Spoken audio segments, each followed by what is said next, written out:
अस्सलामुअलैकुम वरहमतुल्लाहि वबरकातुहू। नमल novel by Nimra Ahmad. तुम जिसे नूर सुबह कहते हो मैं उसे गिरते शाम भी न कहूँ। रात की सी आबशां पूरे शहर पे जगमगा रही थी। कार दराज के अजीमशान किसरे के सामने लान नशीब में जाता तो आगे एनेक्स सी थी। फारिस दरवाजे पे खड़ा चाबियों के गुच्छे से एक लगा रहा था। जीन्स पे बटन वाली शर्ट पहनी कफ कलाई पे मुड़े उसका चेहरा बेतासिर था। दरवाज़ा खुला, उसने अंदर कदम रखा, बिना देखी दीवार पे हाथ मारा और सीधा दूसरा बटन दबाया। दाखिली हिस्से की बत्ती जल उठी। वो छोटे छोटे कदम उठाता अंदर आया, गर्दन घुमाकर छत खिड़कियों दीवारों को देखता और हदारे से गुजर रहा था। घर बाहर से पेंट शुदा था कि कारदराज अपना घर पेंट करवाते तो उसका भी बैरून हिस्सा करवा देते थे कि उनकी लॉन से वो दिखाई देता था। अलबत्ता अंदर से घर मामूली था, नॉर्मल फर्नीचर, चिप्स का फर्श, दीवार और छत के मिलने की जगह पे उखड़ा पेंट। वो आगे बढ़ता गया। जवाहरात ने यहाँ की सफाई करवा दी थी। आज वो साफ सुथरा सा पड़ा था मगर फिर भी पुराना और मामूली लगता था। लॉन छोटा सा था, उसकी एक तरफ खाने की गोल मेज रखी थी, ड्राइंग रूम अलग था। सीढ़ियाँ ऊपर जाते, एक तरफ दरवाज़ा था जहाँ से सीढ़ियाँ बेसमेंट में जाती। बेसमेंट तहखाने की तरह थी। पूरे घर के रकबे पे फैला कमरा जिसमें सुतून थे मगर दीवारें निदारित। उस तहखाने में एक आठ कबाड़ था। फारिस उधर नहीं गया। वो ऊपरी मंजिल पे आया, आगे टेरिस भी था और अंदर दीवार पे एक तस्वीर थी। तस्वीर में वो हल्का सा मुस्कुरा रहा था, बिल्कुल हल्का सा। ऐश ग्रे डिनर सूट में मलबूस था, बाल अब जैसे थे। साथ एक साड़ी में मलबूस लड़की खड़ी थी, स्टेप में कटे बाल, बड़े झुमके, जाजिब नजर, वो भी मुस्कुरा रही थी। फारिस पलट गया, उसका चेहरा बेतासुर था। बाथरूम में आकर से नल खोला और आस्तीन मोड़कर वजू करने लगा। टेरिस से बाहर रोशनी में नहाया किस दिखाई दे रहा था। अंदर मुलाजिमों की चहल पहल जारी थी। जौहरा सरबराही कुर्सी पे बुरजमा नज़ाकत से छुरी कांटे से स्टिक का टुकड़ा तोड़ रही थी। दाएं हाथ बैठा हाशिम प्लेट पे झुका खाने में मगन था। उसकी मोबाइल की मैसेज टोन वक्फे वक्फे से बज रही थी। जवाहरात के दूसरे हाथ बैठा नौशेरवा बेदिली से काटा प्लेट में उलट पलट कर रहा था। उसकी शिव पड़ी हुई थी। तुम आज फिर ऑफिस नहीं आए? जवाहरात ने काटा चलाते बस निगाह उठाकर शेरू को देखा। उसने बेसारे से चेहरा उठाया। आप लोग मुझे कुछ देर के लिए अकेला नहीं छोड़ सकते मम्मी? हाशिम ने निगाह में जवाहरात को तंबिया की, उससे जरा से शाने उचकाई। मेरा ख्याल था तुम अब तक अपने भाई को समझा चुके होगे मगर ये हुनूस उस औरत के गम में जो उसको गधा समझकर इस्तेमाल करके चली गई। अब चाहती मैं टेबल से उठ जाऊं? उसका चेहरा सुर्ख पड़ने लगा। शेरू बदतमीजी मत करो, वो हमारी माँ है। और जिस तरह हाशिम ने सिर्फ निगाह उठाकर सख्ती से कहा था, नौशेरवा ने गर्दन झुका ली। जवाहिरात ने गहरी सांस लेकर गिलास लबों से लगाया।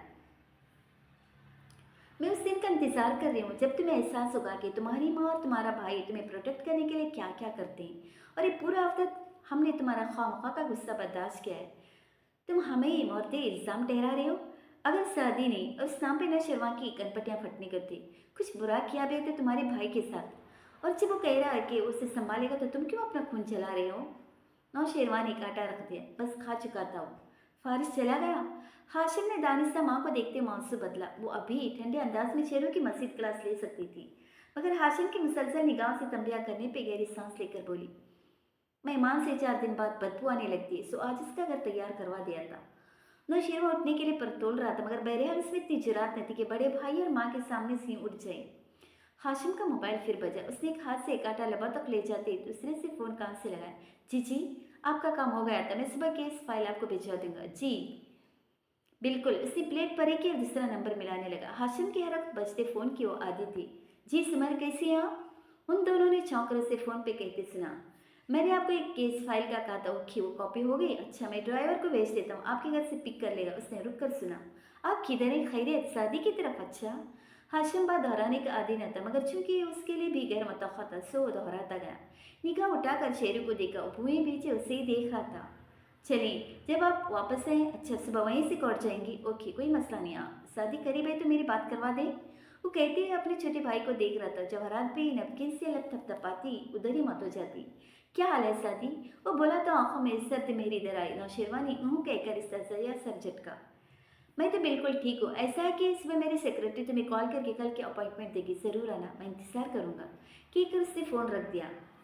एक गिराया आपने उसे डीए की नज़रों से कि एक दफ़ा फिर फैमिली बन गए। वो कल आएगा, मैं उससे बात करूँगा, मैं सब संभालूंगा। अब वक्त आ गया कि तुम सदी सिर्फ आसिफ से निकल आओ। हर फिक्रा तोड़ तोड़ कर तहमुल से अदा किया। नौशेरवा रिलैक्स। जवाहरात ने आपके नरमी से शेरू का हाथ दबाया। उसने बज़ाहिर खुद को नॉर्मल करते हुए इस बात में सिर हिला दिया। बहरहाल तासुरात छुपाने में माँ और भाई जैसा माहिर न था। ये कोई इतनी बड़ी बात नहीं है, बड़ी बात तब होती है अगर शादी के हाथ कुछ ऐसा लगता जो हमें नुकसान दे। मैं समझ गया, मैं ठीक हूँ। वो अपने मोबाइल निकालते उठ गया। जौहरात ने कदर तशवीश से गर्दन उठाकर उससे देखा। कहाँ जा रहे हो? सरमद वगैरह ने बाहर खाने का प्रोग्राम बनाया था, पहले इनकार कर दिया, अब चला ही जाता हूँ। मूड अच्छा हो जाएगा, वरना जब तक ये शादी सिर्फ जिंदा है मेरी जिंदगी मसाइल का शिकार ही रहेगी। सिर झटक कर कहता हुआ निकलने लगा। फिर जैसे अपनी बात में सोचकर एक नया दर्द दिखा दिया। मर क्यों नहीं जाता ये शादी आखिर? इतने तो बम ब्लास्ट होते हैं रोज। वो तो कहकर निकल गया, मगर हाशम देखते सांस रोके उसको देखने लगा। सोच समझ कर बोला करो, उसने अकब से कदरे बराहमी से पुकारा। शेरों ने मुड़े बगैर बाई का हाथ हिलाया और आगे बढ़ता गया। मुझे यकीन नहीं है वो दोस्तों के पास जा रहा है। अगर आप इसी तरह हर वक्त उसको मुनफी रुख दिखाते रहे तो वाकई किसी के पास जाने के काबिल नहीं रहेगा।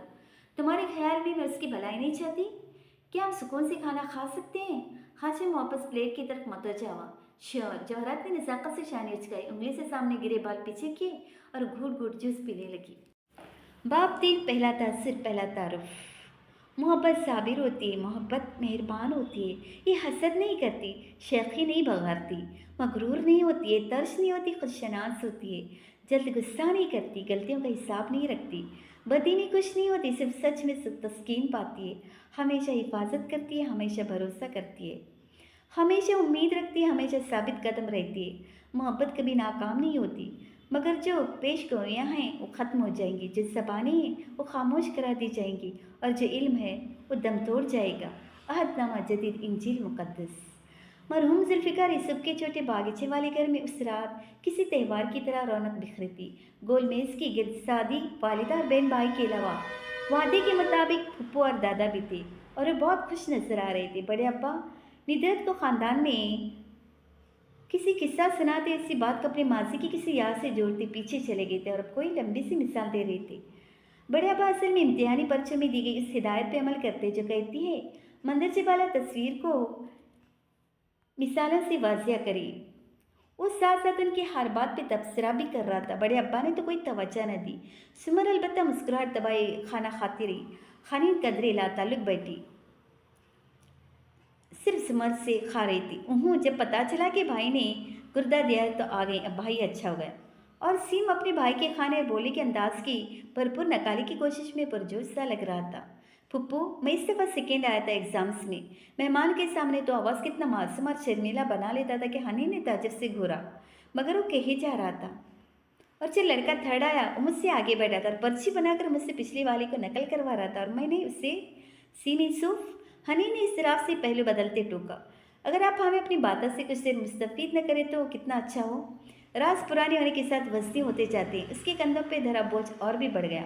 सीम ने उदासी से मुंह लटका लिया, फिर सुमर को देखा। वो खाना खत्म कर चुकी थी और बावकार अंदाज में पीछे होकर बैठी मुस्कुरा कर उसे देख रही थी। सीम की आंखों में उम्मीद झलकी। फूफू, मैं बोलता रहूं? हाँ, तुम बोलते रहो। सुमन ने मुस्कुरा कर सर को खम दिया। वो ज्यादा पुरजोश होकर वही किस्सा दोहराने लगा। खानी सर झटक कर पानी पीने लगी। उसका अंदाज खिंचा खिंचा सा था। ये सुमन ने पहले भी महसूस किया था और अब तो सब नहीं किया, मगर शादी ने नज़रअंदाज कर दिया। सुमर तो ऐसे भी मुतहम्मल मिजाज और मैच्योर थी। उसने यूँ जाहिर किया जैसे महसूस ही नहीं किया, और सिम के माथे के बाल नरमी से सवारती मुस्कुरा कर उसको सुनने लगी। सिम को पिछली बात भूल गई थी। उसे नई फिक्र ने आन घेरा था। फुप्पू, भाई जब छोटा था तो कैसा था? सादी फ्रिज के दरवाजे के खोले खड़ा पानी की बोतल निकाल रहा था। उस सवाल पे फौरन पलटा। सदी जैसा कोई नहीं फुप्पू के लिए, उसने वाज़ेह सिम को चिढ़ाया। हाँ, मगर सिम की अपनी जगह है। सुमन ने सिम का हाथ थाम कर कहा। भाई जैसा कोई क्यों नहीं है? इसलिए सिम के, जब सदी तुम जितना था तो मैं हनीन जितनी थी, और हम बेहतरीन दोस्त थे। हमारा स्कूल भी एक था। स्कूल जाने से पहले अपने अपने घर से हम एक ही कार्टून देखकर निकला करते थे। हमारे ज़माने में सुबह 7 बजे PTV पे कार्टून लगा करते थे। सादी बोतल हाथ में लिए वापस कुर्सी पे आ बैठा। हनीन खामोशी से निद्रत के साथ बर्तन उठवाने लगी। खाना खाया जा चुका था। वो मस्जिद सुमर के करीब नहीं बैठना चाहती थी, और हमें गेम्स भी एक ही तरह के पसंद थे। सुमर सदी याद करके मुस्कुराते बताने लगा। हम बर्फ पानी, ऊंच नीच, पकड़न पकड़ाई, टेलो एक्सप्रेस खेला करते थे, और हाँ, कंगा, डार्क रूम और कोना कोना भी। और वीडियो गेम याद है बतख वाली शादी, डक हंट? हम पिस्तौल से टीवी स्क्रीन पे फायर किया करते, उड़ती हुई बतखें गिर जाती। हनी ने एकदम सिर उठाया। मैं साफ करते हाथ रखे। वो पिस्तौल अभी भी पड़ी है हमारे पास, वे इख्तियार होके ही उठी। उस पर सुमा ने मुस्कुरा कर उसे देखा तो एकदम जल्दी जल्दी अपना काम खत्म करने लगी। और उसमें सुपर मारियो भी थी और टैंक्स वाली गेम भी। और पप्पू याद है, हम घंटों बैठकर मोनोपोली खेला करते थे।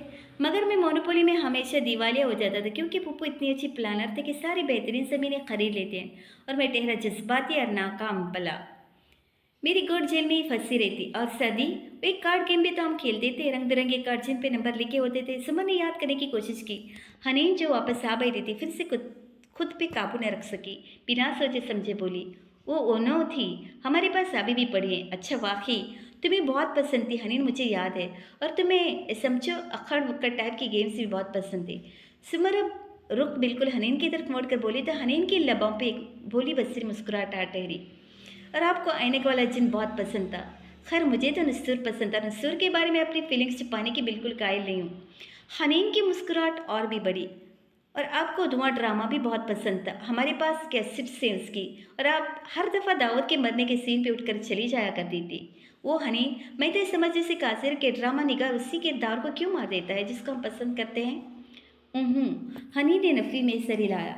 उन्हें जिस किरदार को मारना होता है आपको पसंद करने पे मजबूर कर देते हैं।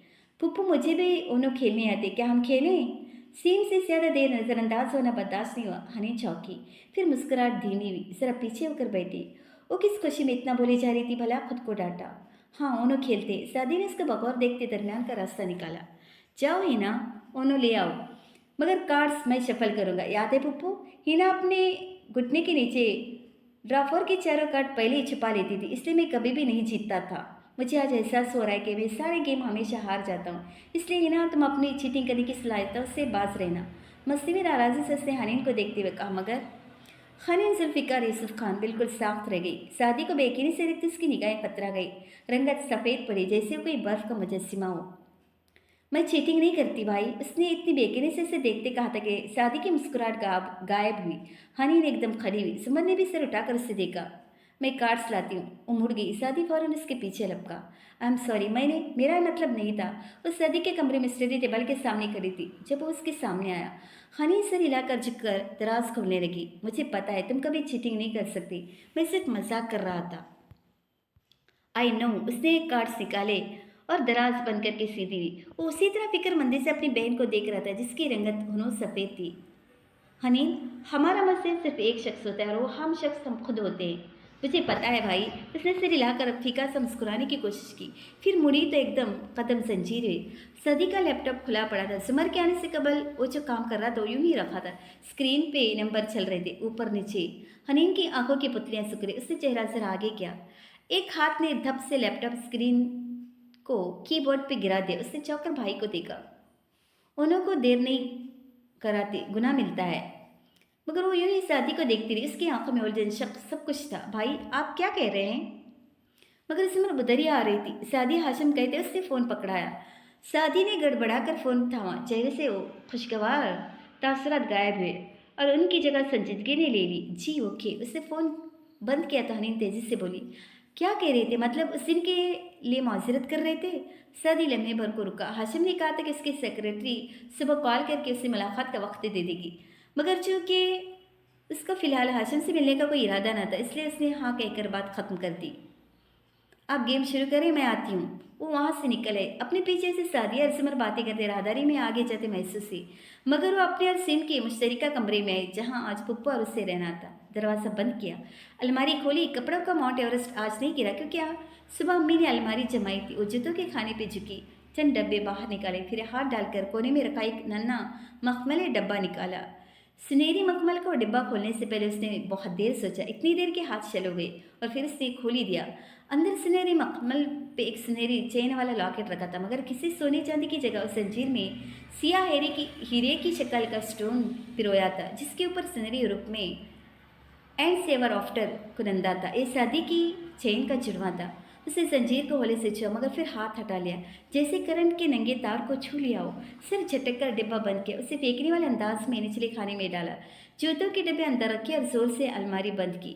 गहरी सांस लेकर उठी तो उसने फैसला कर लिया कि वो भाई को हाशिम वाली बात बता देगी। आखिर हाशिम भाई ही तो थे ना, कोई गैर तो नहीं था। भाई समझ जाएगा इसलिए बता देगी, मगर कब, ये हनी ने अभी तय नहीं किया था। दश तलब भी क्या कोई शहर तलसीम है। जवाहरात का अंदाज हमेशा की तरह दुरुस्त था।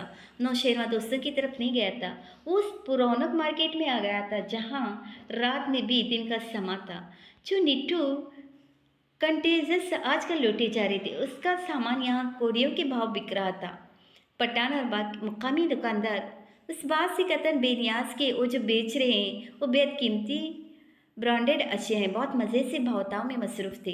नौशेरवा ने कार कहीं दूर खड़ी की थी और अब जेबों में हाथ डाले फुटपाथ पे चलता हुआ आगे बढ़ रहा था। साथ साथ उसकी मतलाशी निगाहें आसपास चेहरों को खोज रही थी। उसी तलाश में वो आगे चलता गया। काफ़ी देर बाद ड्राई फ्रूट के एक सामने से खुली दुकान के सामने वो रुका। चंद साने पुतलियाँ सकेट कर दुकानदार को देखता रहा जो साफी से अशिया झाड़ रहा था। फिर आगे आया, जी साहब, ताज़ा ड्राई फ्रूट है। दुकानदार उसको देकर कपड़ा रखता जल्दी जल्दी अपनी अशिया की खसूसियात गिनवाने लगा। नौशेरवा ने पहले दो फिक्रे तो बेजारी से सुन ली, फिर बात काट कर बोला, 40 ग्राम चाहिए बस। मगर कौन सा? तुम्हें पता है मुझे क्या चीज़ 40 ग्राम चाहिए। उसकी आंखों में देखकर दृष्टि से बोला तो दुकानदार के अल्फाज हलक में अटक गई। उसने ज़बरदस्ती मुस्कुराने की कोशिश की मगर रंगत मुतगैर होती गई। साहब, तुम्हें कोई गलत फहमी है, हम ऐसे काम नहीं करता। मैं पुलिस वाला नहीं हूँ, माल दो तो मैं जाऊँ। वो बिगड़े असरात से बोला, साहब मैंने बताया ना। मैं देख भाई, मेरी एक जेब में पिस्तौल है और दूसरे में बटुआ।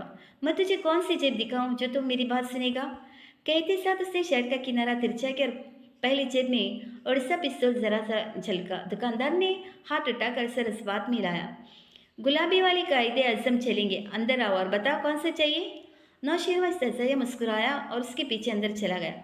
जिस वक्त तो घर वापस आया, हाशिम लाउंज में नीम दराज था। यूं के पाँव मेज पे रखे थे और सोनिया उसके सीने पे सर रखे तिरछी लेती हाथ में आईपैड पकड़े गेम खेल रही थी। वो एक हाथ से सोनिया की नरम सी आवाज़ सहला था, दूसरे में पकड़े मग से घूट भरते टीवी देख रहा था। बाबा मेरा गेम देखे ना, वो खफा खफा सी बोली। हाशिम ने एक नज़र स्क्रीन पे डाली। इतनी देर से तो उन लंबी नाकों वाले परिंदों को देख रहा हूँ, अब तो मुझे उनकी शक्ल भी याद हो गई है। मुस्कुराहट दबा कर कहता फिर से टीवी देखने लगा। आपको मेरा कोई गेम समझ में नहीं आता, मुसलसल स्क्रीन पे उंगलियां चलाती कह रही थी। मैं इस तरह के गेम नहीं खेला करता सोनी, और जो मैं खेलता हूँ वो मैं हमेशा जीतता हूँ। शेरू मेरे साथ सब गेम खेलता है। हाँ, शेरू और तुम्हारी उम्र में ज़्यादा फर्क है भी नहीं। हाशिम ने टीवी को ही देखते चुपकर उसके बाल चुमे। क्या सुनी को पता है मामा के साथ छुट्टियों पे नहीं जा रही?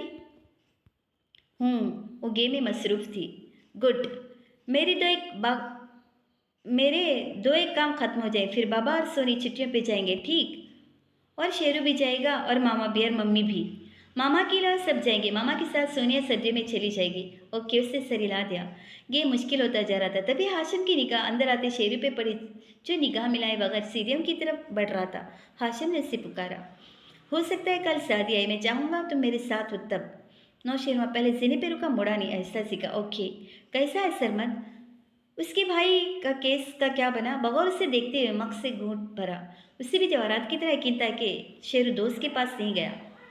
पता नहीं, मैंने पूछा नहीं। वो निगाह मिलाए बगैर सीढ़ियाँ चढ़ता गया। हाशिम ने भी बहस नहीं की। अंदर आकर उसने दरवाज़ा लॉक किया और स्टडी टेबल तकाया। जेब से पैकेट निकाल कर मेज पे रखा। उसमें अजीब से नन्हे नन्हे टुकड़े थे। कुर्सी खींच कर बैठते उसने दराज से खाली सिगरेट निकाला, उसमें पैकेट में रखे मंशियात मसल कर भरने लगा। ये करते उसके हाथ में जरा सी लर्जिश थी, पेशानी पे पसीना भी था। लाइटर जलाकर सिगरेट के किनारे को सिल गया और दूसरा किनारा लबों से लगाया। सांस अंदर खींची, आंखें बंद की। कड़वा मादा अंदर उतरता गया। सांस बाहर खारिज की तो धुएं के मरगोले हर तरफ बिखर गए। उसका दिमाग हल्का होता गया, हर शय से हल्का, हवा से भी हल्का। नाश्ते के बाद तैयारी की अफरा तफरी पूरे घर में फैली थी। सीम भाग भाग कर स्कूल के लिए तैयार हो रहा था, साथ ही ऑफिस और समरकोट के लिए। वापसी पे उसने बड़े अब्बा को लेकर अपने घर जाना था, सो सबसे ज़्यादा सुकून से बैठे थे। हनीन उनके करीब बैठी अखबार में से कुछ सुनाती, साथ साथ तफसीरा भी की जा रही थी। जब सुमर उधर आई, हनीन की बोलती जुबान जरा धीमी हुई, अलर्ट सी होकर बैठी। सुमर भी साथ आ टिकी। हनीन ने उसे नज़रअंदाज किया। मास्टर्स किस सब्जेक्ट में करने का इरादा है हनीन? चिकर जूते के स्ट्रिप बंद करती और साथ बैठी नरमी से पूछने लगी। हनीन के तने तासरात कदरे नरम हुए। लिटरेचर में अरबी में अभी फैसला नहीं किया, फिर रुकिए इजाफा किया। बैचलर्स में भी लिटरेचर रखा था ना? ये तो अच्छी बात है, तुम इतनी ज़हन हो, कुछ भी कर लोगी। वो अब झुकी हुई दूसरा जूता बंद कर रही थी। हनी जरा सा मुस्कुराई, साथ ही वो अखबार के कोने को आदतन नाखून के अंदर रगड़ रही थी। मगर मुझे याद है तुमने एफएससी ने बोर्ड में पोजीशन ली थी और एंट्री टेस्ट में भी बहुत अच्छे नंबर थे, टॉप मेरिट बनता था तुम्हारा, फिर इंजीनियरिंग में क्यों नहीं लिया एडमिशन? हनीन की मुस्कुराहट मद्दम हो गई। उसने सिर उठाकर सिमर को देखा। वो स्ट्रिप बंद करके उठ रही थी। लोगों को पता भी नहीं चलता और वो गर्दन दबा जाते। अचानक से दिल पलट गया तो बीए में दाखिला ले लिया। दिल तो कभी भी पलट जाता है ना पप्पू। उसका अखबार का किनारा रगड़ता नाखून मजीद तेज हो गया। सिर झुकाकर वो बड़े अब्बा को कोई दूसरी खबर सुनाने लगे। अलबत्ता आपके अंदाज सुस्त था।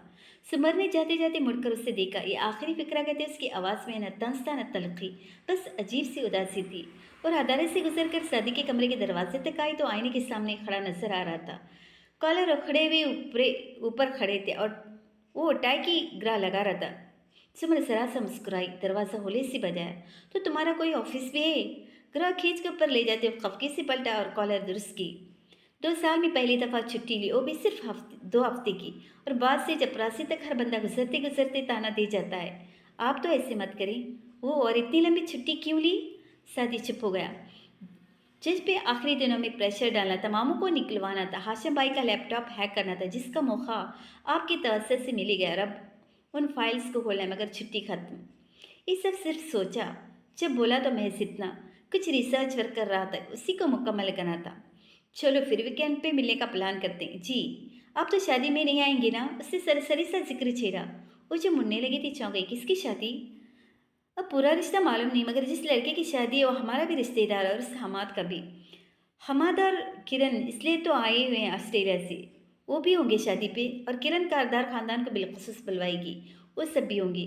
सो उधर आप हमाद का सामना नहीं कर सकेंगे, मुझे पता है। इसलिए आपका कार्ड इधर आया तो मैंने अम्मी से कहा कि पप्पू को न भेजे, वो नहीं आएंगी। सिमर के लिए बेचे आंखों की पुतलियां सिकड़े। सीने पे बात से लपेट कर उसे तंदे से देखा। और तुम्हें क्यों लगा कि मैं उसका सामना नहीं कर सकती? आप नहीं कर सकते तभी तो खानदान में किसी तकरीब पे नहीं जाते। खैर आपने नहीं जाना तो कोई बात नहीं, मैं समझ सकता हूँ। बहुत समझदारी से उसने कहा। मैं इसलिए नहीं जाती क्योंकि वक्त नहीं मिलता और वीकेंड पे वक्त होगा फिर, वो तेज़ी से बोला। सुमर बेदियाने से हाँ कहा तो उसने तेज़ी से पूछा, मतलब आप चलेंगी? मैं देखूंगी, वो रुक कर बोली। फिर घड़ी देखी। उसे अब चलना तो निकली तो शादी मुकम्मल तैयार होकर निखरा निखरा सा बाहर निकला। लॉन्च में बस बड़े अब्बा थे। हनी सोने चली गई थी। उन्होंने उसे सवालिया नजरों से देखा। वो तकरीब पे जाने के लिए मान गई? बिल्कुल, मुस्कुरा कर कहते से चाय का कप उठाया और सामने बैठा। बड़े अब्बा ने ताजुब से उसे देखा। तुमने कैसे राजी किया उसे? मैं कहता तो कभी ना मानती। अब आपके पास शादी यूसुफ जैसा दिमाग थोड़ी है। कूट भरते हुए मुस्कुराया। फिर किचन की तरफ रुक करके आवाज़ लगाई, अम्मी आप नाश्ता लाहौर से ला रही हैं किचन से? किचन से मैंने जूता फेंकना है तुम्हारी कद का लिहाज के बगैर। उठरी उठाई मसनून खफके से बोलती आ रही थी। सादी ने अफसोस से दादा को देखा। कोई मानेगा ये खातून मेरे पीछे मेरी बहन भाई को मेरी मिसालें देती हैं? मुझे पता है अच्छे से। जल्दी जल्दी का शोर इसलिए मचाते हो कि नाश्ता अदा करना पड़े। अब अगर तुमने ख़त्म न किया ना शादी तो मुझे अम्मी ने कहना। वो सामने बैठते हुए उसकी शिकायत दादा से लगा रही थी। वो मुस्कुराते हुए बस सुन रहे थे। सादी ने हंस पे आदत बस थोड़ा सा खाया, फिर हाथ साफ करता उठा और बहुत मतानत से माँ को मुखातिब किया। अच्छा निदरत बहन, अल्लाह हाफिज़। और इससे पहले कि वाकई उसके कद का लिहाज के बगैर एक हाथ जुड़ देती, वो बाहर निकल चुका था। सर ऑफिस के लिए तैयार कार का दरवाज़ा खोल रही थी जब गेट की घंटी बजी। उसने मुड़कर देखा। गेट ऊंचा था। यहाँ से मालूम नहीं होता था कि बाहर कौन है। वो चाबी दरवाजे में छोड़कर बैग कार की छत पर रखकर गेट तक आया और उसे खोला। आधा दरवाज़ा खुलते ही हाथ टिटक कर रुकी। बाहर फारिस खड़ा था। टी शर्ट जींस, छोटे कटे बाल, संजदा गहरी नजरें और सपाट चेहरा। सारा ने बाकी दरवाज़ा सुस्त रवि से खोला। फारिस कोई नादिदा लटकान के पीछे उड़सी हुई एक तरफ हटी। चेहरे पे तसव्वुर सा दर आया था। आप ठीक हैं? सरसरी से सवाल किया। अलबत्ता उसको देख गहरी नज़र से रहा था। वो हूँ मैं ज़रा सर हिलाकर मस्जिद एक जानिब हुई। मेरा इतनी सुबह अच्छा नहीं लगाया आना ही? उसकी हिचकिचाहट के बाद वो ज़रा सर दसा बोला। सारा के चेहरे पे शर्मिंदगी उभरी। ऐसा नहीं है, आओ। बच्चियों से मिलने आया था मैं। वो वहीं खड़ा रहा। सारा भी उधर ही खड़ी रही मगर उससे निगाह नहीं मिलाई। वो स्कूल के लिए तैयार हो रही है, बस सब निकलने वाले थे। साथ ही उसने घड़ी देखी जैसे जल्दी में हो, यानी किसी और वक्त आऊँ। उसके चेहरे के बदलते रंग बगौर देखते हुए खुश्क अंदाज में कह रहा था। सारा ने इसराफ से चेहरा उठाकर उसे देखा। तुम आ सकते हो फारिस, मगर ज़्यादा नहीं हूँ। वो उसके तासुरात पड़ रहा था। तो आपके ख्याल में वारिस को मैंने कत्ल किया था? ऐसा नहीं है, मुझे यकीन है तुम्हें फंसाया गया था। यकीनन तुम्हारे दुश्मन बहुत होंगे और और मेरा इधर आना आपके ख़ानदान के लिए खतरे का बास बन सकता है। मैं समझ गया, आइंदा दूर रहूँगा। सिर हिलाकर वो यूं कह रहा था जैसे वाकई समझ गया हो। सारा ने दुख से उसे देखा। फारिस, आई एम सॉरी, मगर मैं पहले ही बहुत मुश्किल ज़िंदगी गुजार रही हूँ। मेरे पास मेरी बेटियों के अलावा कोई नहीं है। मैं उनको किसी भी खतरे में नहीं डाल सकती। तुम प्लीज़ मुझे गलत मत लेना। कहा ना, समझ गया। अब मिलूँ या जाऊँ? नहीं, आओ प्लीज़। वो आपके वाकई पीछे हटी और अंदर की तरफ बढ़ी। वो चंद लम्हे सबसे उससे आगे जाते देखता रहा, फिर सर झटक कर पीछे हो गया। फारस सीन। हर हकीकत फरेब लगती है जब कोई एतबार खो बैठे। स्टडी रूम में खामोशी फैली थी। नौशेरवां भी उसी खामोशी का हिस्सा बना लबों पे मुट्ठी रखे मेज के इस तरफ बैठे हाशिम को देख रहा था, जो बहुत इनहमाक से फाइल के सफ़े को पढ़ रहा था। उसे आज ऑफिस देर से जाना था, इसलिए वो रात वाले लिबास में था। तीसरी दफ़ा पूछ रहा हूँ, शादी कब आएगा? वह बेजार होने लगा तो मुक़द्दस खामोशी को तोड़ा। हाशिम ने सफ़ा पलटा, फिर निगाह उठाकर उससे देखा। क्या उसके इंतज़ार में तुम तमाम रात नहीं सोए? उसने शेरू की हल्की गुलाबी आंखों को देखकर कहा था। शेरू का ऊपर का सांस ऊपर और नीचे का नीचे रह गया, रंगत जरा फीकी हुई। सोया था मगर बहुत देर से, उसने गड़बड़ा कर कहा। फिर मगर हाशिम के तासुरात देखे वो फिर से फाइल में मसरूफ हो गया था। लाख शातिर से इतनी जल्दी हाशिम को शक नहीं हो सकता था कि वो फिर से ड्रग्स पे आ गया है। मोबाइल बजा। हाशिम ने उंगली से बटन दबाया और बोलो कहते फाइल का दूसरा सफ़ा पलटा। उसके पास इतनी फुर्सत भी न थी कि मोबाइल कान से लगा था। उसकी सेक्रेटरी की आवाज़ गूंजी। सर, मैंने सादी को कॉल की थी। वो रुक गई। हाशिम ने पेन से उस सफ़े में कुछ अंडरलाइन किया। हलीमा, मैं अगले कितने मिनट तुम्हारे बोलने का इंतज़ार करूँगा? सॉरी सर, उन्होंने कहा मसरूफ़ है, उनको अपना शेड्यूल देखना पड़ेगा। आज तो नामुमकिन है। अगले हफ्ते मैं उनको दोबारा कॉल करके पूछूंगी। अगर वो रुकी मगर फिर जल्दी से बोली। अगर हाशिम भाई को मुझसे मिलेगा इतना ही शौक है तो ओके। हाशिम ने बटन ऑफ किया और सफ़े पे दो अल्फाज की दायरा लगाया। वकाले सर अल्फाज का खेल ही था। शेरू के माथे पे बल पड़ गए थे। एटीट्यूड देखा आपने उसका? बदतमीज इंसान खुद को समझता क्या है? हाशिम ने थकावट से सरनफी में हिलाकर शेरू को देखा। तुम कब बैनुल सतुर बातें पढ़ना सीखोगे नौशेरवां? वो जब अपरा वो आगे होकर बैठा, कुछ और भी कहना चाहता था, हैरत से रुका। उसकी इस बात का और क्या मतलब? क्या तुम शादी को नहीं जानते? वो बदतमीज नहीं कर रहा, वो मुझसे मुलाकात को टाल रहा है। मगर वो क्यों टालेगा?